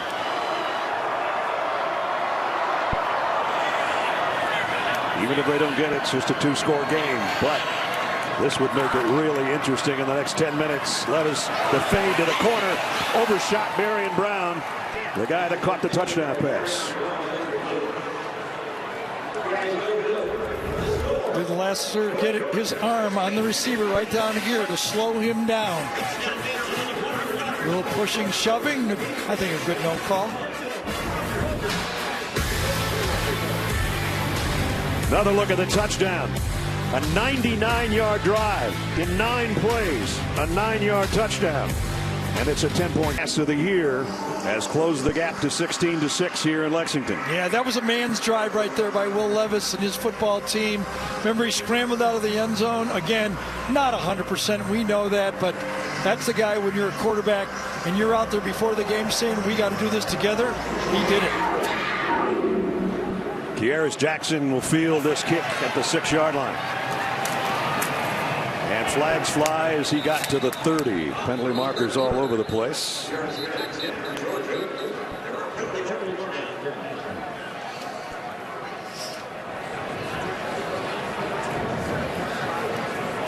Flags were flown in front of where he was stopped on the kick return. Normally a block behind him. During the return, back is holding. Behind him. Receiving team, number 80. 10-yard penalty from the end of the run. First down. So that's going to send it back to about the 20-yard line to start the drive. But we send it back to Adam Zucker in our New York studio for a Jeep update. Zuck. All right, Ness, number 2 Ohio State also in a close one, but they got a punt block deep in Maryland territory. True freshman Dallin Hayden scoring right there. Buckeyes on top now 20-13. Got that big one with Michigan next week looming too. So Georgia at the 20. Here with 9:47 to go in the ball game. And it's Kenny McIntosh again. Cartwheels out for 12 yards and a first down, Georgia. Yeah, this is the zone read to the left side. Stetson Bennett can keep it if he wants. He holds that blitzing slot from Phillips, number 23. See how he just held him just enough because he has the threat of keeping that ball that allowed that crease for that game. Well, what a game for Kenny McIntosh at this point. A touchdown on a 133-yard day on 15 carries, and I'm sure he's not done yet. Bulldog first down at the 33. McIntosh again, weaving his way on the inside for 3 more.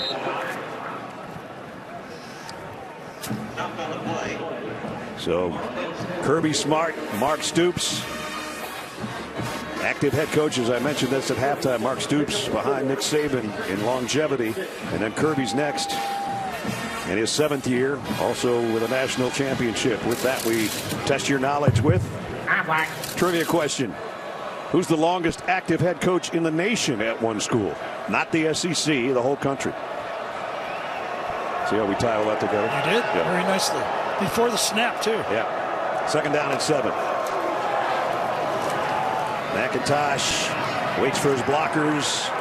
Gets out across the 40, but it's going to be a 3rd down. Getting cooler out, it feels like to me, Jenny. I don't know about you. It is. First time I've really seen the players spending a lot of time in front of the heater. Stetson Bennett just had the massage gun going on his right arm and shoulder. He was standing in front of the heater, stretching out, making sure his muscles were nice and warm. It's like mid-20s down here, guys. Yeah. It was about 37 or 38 at kickoff. But as the sun is going down and the wind has increased a little bit, it's a little bit chilly. This is the play not just for a stop, but the climb left in this football game. This Kentucky defense needs to stop Georgia right here. Bowers in motion to the inside to help block for McIntosh. They're not going to get it. Nope. No gain on 3rd and 2. Deion Walker came in and got a piece of him. That's 3 consecutive short yards plays that Georgia's offensive line has not moved Kentucky an inch. 2 down at the goal line with an opportunity to put the game away. And now here, the opportunity to take another 2.5 minutes off the clock. This is Georgia's first punt of the day. Brett Thorson, who we saw knock a 75-yarder against Tennessee out of bounds at the 1-yard line. He'd like to do something like that here. Tavian Robinson is back as a return man. Robinson lets it go, and it goes out of bounds. And where are they going to mark it? Around the 5, or are they going to walk it up higher? Oh, not even close. There, 10-yard line. Well, still not a bad punt. So Thorson does his job. 90 yards away from a score, but remember last time they were 99 yards away from a score. 6:55 remaining. Georgia in front of Kentucky by 10. We asked you the Aflac trivia question a couple of minutes ago, and it was, who's the longest active head coach in the nation at one school? We told you about the SEC. Kirk Ferentz, Iowa, in his 24th year. I believe they're in action right now as we speak. From the 10-yard line, Kentucky's got it back. Went 99 on 9 plays last time. Will Levis getting some pressure, but going deep. The ball is wobbling in the air, and it's caught again by Barian Brown. You better bring your passing game if you want to move the ball against Georgia. Deep shots. This is really the 3rd deep shot that Kentucky has hit against this Georgia defense. They've been crowded. Defense has been close. But when the ball's up in the air, the offense has the advantage. 47-yard pickup to the Georgia 43. I thought that thing was a dying duck when he let it go. But they're catchable. So immediately one play and into Georgia territory. Jaton McClain in the backfield with Levis. We approach the 6-minute mark. Georgia bringing some pressure on Levis. Oh, and just off the fingertips of Jordan Dingle. He would have had a first down and much more. What a beautifully designed play. You run a screen to the left, then you spin around and fake the quick screen out to the right, and then you delay the tight end right here. Delays for the sneak in the middle. Beautiful play.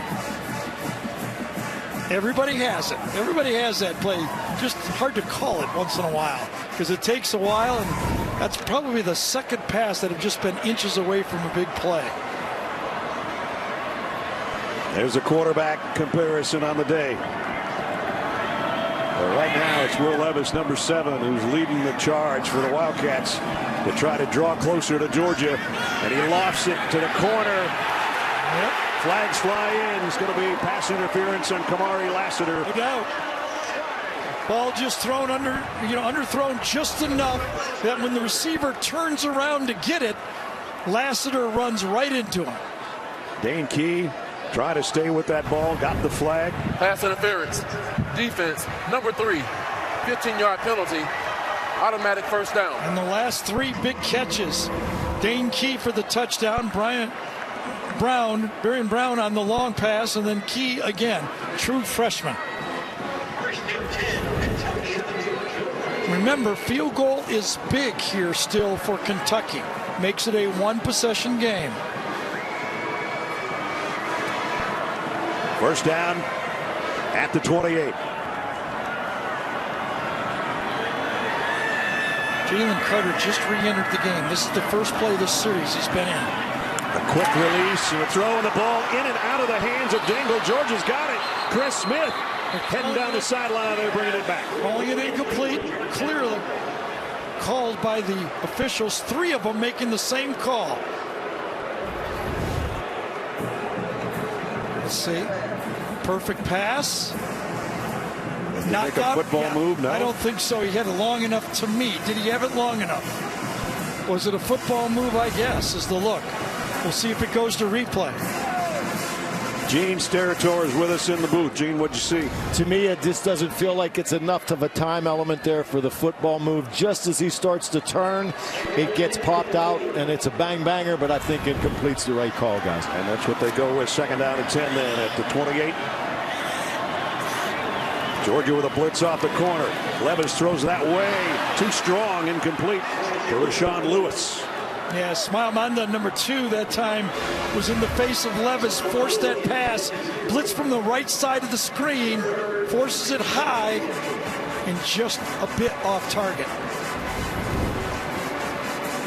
Now the field goal, if they don't get this third down, would be about 46 yards. From here. But still a third down to try to pick it up.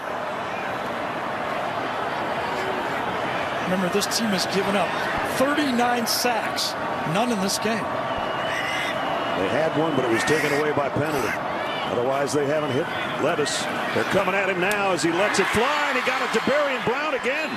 I think it's a first down, don't you think? It looks like the forward progress is past the sticks at the 18, I think.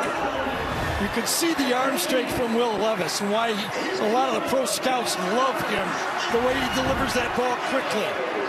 Georgia trying to change up their personnel. Kentucky trying to go quickly. Nobody's set. Sidearm out to Brown again. And he got out of bounds. It's going to be right around the 16. We saw it last year when we watched Will play in person. The way he could snap those balls off. There's no windup, just a trigger, and it's out there. Goes 235 pounds, 6'4". Georgia won that game last year 30-13 in Athens, but Kentucky, their touchdown drive took about 11 minutes and was at the end of the game, so it was more lopsided than what we're seeing right now. 5 minutes to go. 10-point game. And second down and 9 for the Wildcats. Blitz coming off the corner. Levis is going down at the 20. They finally got to him. Javon Bullard, who had a huge game against Tennessee as a rusher, and he's got another one here. As a rusher and as a cover person coming right off there. Why is he there? There's only 2 players, 2 receivers. He's coming off the edge, not picked up quick enough by Kentucky. 3rd and 13, and now Georgia's going to have to take a timeout. They didn't have the personnel they wanted on the field or couldn't get the extra person off. One of the two. 4:26 remaining. Top-ranked Georgia in a dog and cat fight in Kentucky. It's big-time football. Named a mid-season freshman All-American. He's playing like one right now. Second in the nation in kickoff returns. Had a 100-yarder for a touchdown. Today, a big day. You just saw his numbers. On this drive that started at the 10-yard line, has gone 70 yards in 7 plays, all passes, and another one upcoming right here. 3rd down and 13.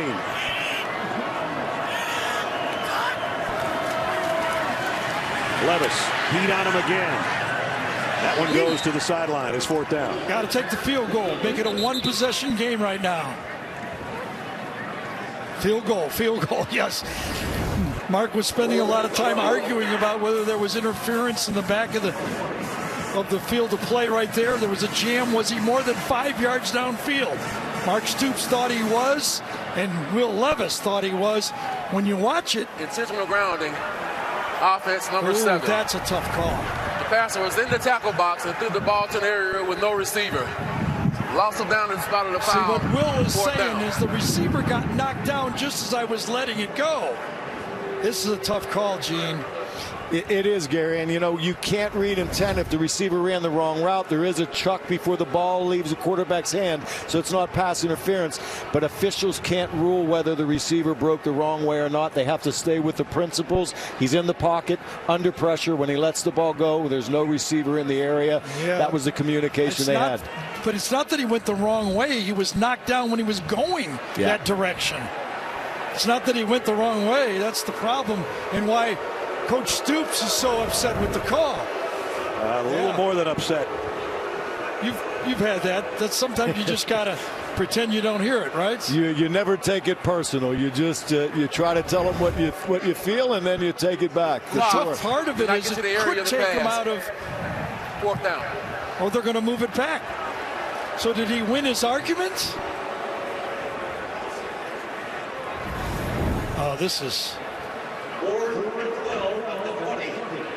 They called intentional grounding, and now they picked it up, and Will's going, what am I arguing about? Well, it's Matt Ruffalo right now, who last week had field goals at 47, 27, and 39. He had a 37-yarder blocked. This is his first attempt today. This is from 38 yards to try to make it a one-score game. Sixth-year senior Matt Ruffalo. Bad snap and a bad kiss. Bad. No good. The laces were right at the kicker because of the bad snap. He did not have enough time to spin it. Chance Poore was trying to get the ball off the ground on the snap from Cade DeGraw, and that one never had a chance. No. Here's another look. Snap is low, bounces. So one hopper. Look at that. Laces are right at the kicker. What they really don't want to see.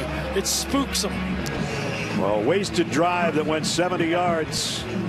And the field goal's no good. And the lead remains double digits for Georgia. Ness, a lot went great on that drive for Kentucky. And then at the end, it just couldn't be finished off. I mean, everybody had an argument. That receiver was going into that area. Then they call intentional grounding. Then it's not. And it just didn't seem like Kentucky could get back in sync then. They got up there. So Georgia takes over with 4:17 remaining. That seemed to be a very poor job by the officiating crew right there. Kentucky was completely off balance. Didn't know what was going on at all. Georgia goes back to Kenny McIntosh for 1 yard. And Kentucky has all its timeouts, but eventually they'll have to use them. Georgia has 2 remaining. Yeah, and remember it, because of it going for 2, which they had to, obviously. You know, it's a 2-possession game for Kentucky. So Kentucky uses one of their timeouts. Just over 4 minutes to go. Top-ranked Georgia clinging to a 10-point lead here in Lexington. Kentucky with 2 timeouts remaining. 4:10 remaining in the ball game. Georgia second down and 9. And here comes Stetson Bennett. He's going to get a first down and tiptoes out of bounds. First time today he's used his legs by design, pretty much. Yep. And it's a big play. I thought we would have seen it a couple times near the goal line to kind of put this game away, but they stuck to run the ball inside. Didn't pick up the touchdown, but still in control of this football game. Stetson with a 17-yard pickup out to the 38-yard line, and you see him with the hands, and with remember, the inner fingers saying, let's get in the huddle, guys. And remember, in college ball, it doesn't really matter if you go out of bounds until you're under 2 minutes, not under 4 minutes. You'll want to use all of that play clock. Nope, he's going to go a little quicker than that. Dejon Edwards on the toss sweep. And Edwards out around the 43. So Kirby Smart, when we talk to him, quite frankly, doesn't tell us a lot of stuff that he tells the team, but he told Gary and Jenny and I yesterday, he said, I said to the team, in the last 40 years, how many teams do you think have gone back-to-back in the regular season, winning all your regular season SEC games? Of course, those kids don't know and probably don't care. But he said that's a pretty big accomplishment. It's only happened twice. Sure. Georgia's got an opportunity to do it right now. It's the Spurrier group, and of course, Kirby was part of that Alabama group when they did it. Kirby said I had to look it up myself because I figured at Alabama we did it several times, which they didn't. You know, and I want to just tip my hat to Mark Stoops' football team this whole year, and of course Brad White, their defensive football team. Just think about this. Modern college football, if this Kentucky football team would have scored 25 points in every game, they would be 9-1 going into this game. Yeah. Just 25. That's not a lot to ask for in modern college football. Timeout, 2:49. Third down in the yard. A lot of teams in the upper echelon of the college football rankings have struggled today. Georgia's doing the same thing here. Kentucky's down to 1 timeout. Georgia picks up this third down. It should just about do it for the top-ranked team in the land. Except for the last 3 times they had this type of play, they didn't get it. That's right. 2 on the goal line and 1 the last time on third down and short. Didn't matter if it was Edwards, Milton, or McIntosh. In this case, it's McIntosh behind Bowers playing fullback. And it's Bennett trying to do it himself, and I don't think so. Nope, he did not. They even tried the quarterback push, and it didn't work. It's going to be 4th down. As Gene likes to say, emptying the bucket. Georgia emptied their bucket on their short yardage and goal line plays, and they didn't work. Came up 0 for. Yep. Bennett trying to get pushed from behind by both McIntosh and Bauer, and didn't get there.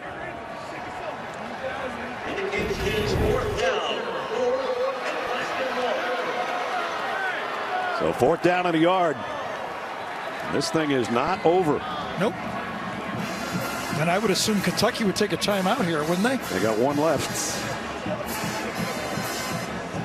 And they did take their last timeout, but they're going to get the ball back. He's going to get the ball back. That was an assumption on my part. It's 4th down and 1. And they are going to punt. Brett Thorson. I think there was some Kentucky thought that maybe Georgia was going to go for it because they just changed up their personnel in a hurry. And they still got Berrien Brown back there, the freshman at the 10-yard line. And remember, he's got a 100-yard kickoff return to his credit as well this year. And we've seen what he can do as a wide receiver.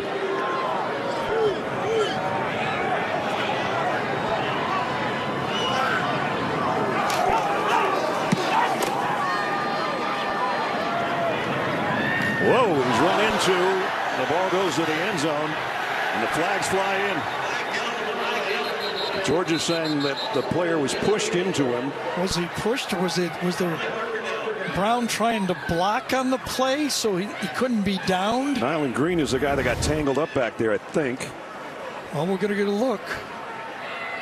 Oh, I don't know. 2 number 1s there, 1 in blue and 1 in white.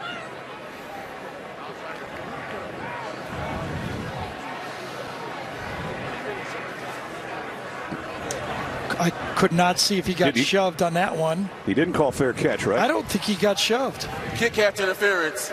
Yeah. Kicking team number 1. 15-yard penalty from the spot of the foul. First down. I think his hand was just incidentally laid on his back. I didn't think he shoved him. Gene, what do you think? I think it's really unique in the sense that when you see the football where it's at and where the receiver now who doesn't signal fair catch and can block, is he in a position to receive that punt? He has to be in a position to catch the punt to have interference with the opportunity to catch. I thought he was trying to block him. And that's exactly what I was feeling too, Gary. And I thought the ball was past him or just past him, so he's really not making an attempt to catch it. Good point. You know, and I think that was the discussion. So Kentucky's got it at the 25. Down 10, no timeouts, 2:32 to go. And Will Levis, who's warmed up in this second half. Let's see if they can pull some magic out here. Berrien Brown in motion. They throw it out to him. He's been the big receiver all day, and he got to the edge a little bit at least to get to the 29 and out of bounds. I tell you, when you look fast against Georgia, you're fast, right? Yeah.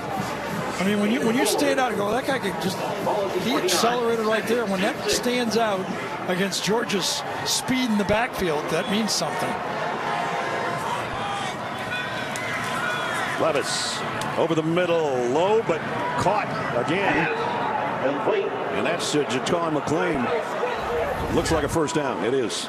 It was, but it was decent coverage that time by Munda, number 2 for Georgia. Forced him inside, but made sure he didn't get away from an easy tackle. Next snap coming at the 2-minute mark. Georgia brings some extra heat. McClain makes another catch, and then gets drilled out of bounds by David Daniel Savano.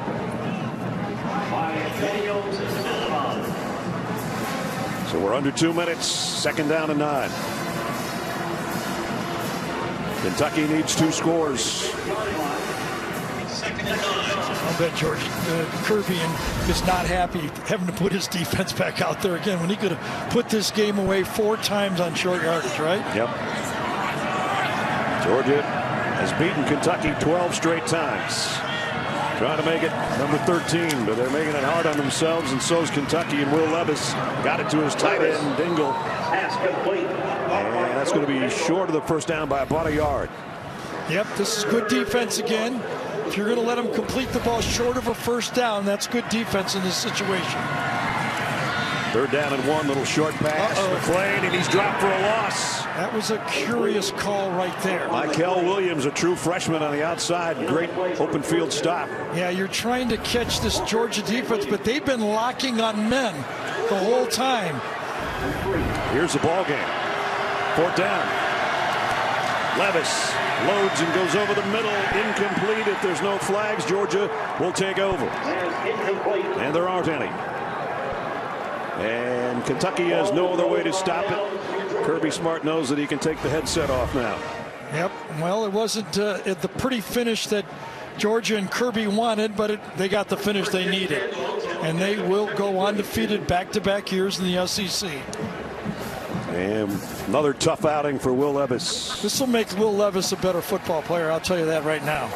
Playing with this group, young players fighting the whole game against a superior opponent. A lot of people will turn this tape on and watch Will Levis battle in this football game, not 100%, and be impressed. Georgia in victory formation as Stetson Bennett will take a knee. Not only just to put a capper on back-to-back regular season running the table that Georgia has done, but with this win, it ties the all-time mark for senior class victories. And if they beat Georgia Tech next week, they will be the winningest senior class Georgia's ever had, and they've had some darn good ones. So they'll probably be about a 35-point favorite next week against Georgia Tech. But they go into the SEC championship for the 5th time, and they've lost the last 3. So, you know, they're really going to point for that football game against LSU. They want that one bad. They want that SEC championship on their way to the playoffs. They could conceivably play 3 times at Mercedes-Benz Stadium. The opener against Oregon, the SEC championship against LSU, and then a playoff game in the Peach Bowl. Well, they had to work like crazy today. 2 friends meet at midfield. A hard-fought Georgia victory as they go to 11-0 and 8-0 in conference play. Kentucky falls to 6-5 and 3-5 in the SEC. And Kirby Smart said all week that Kentucky's the most physical team that they play on an annual basis in a series that started and has been running for 76 times. 2 quarterbacks get together, and he said we're going to be in for a tough one, and they were. They were. And Jenny's with the winning coach. Coach, it wasn't easy and it wasn't pretty. What's your heart rate at right now? My heart rate's fine. You know, we got a good team. We got a bunch of good players that play hard. We knew it would be this kind of game against them. We talked all week. You're going to get limited possessions because they're going to eat the clock. And they did a great job.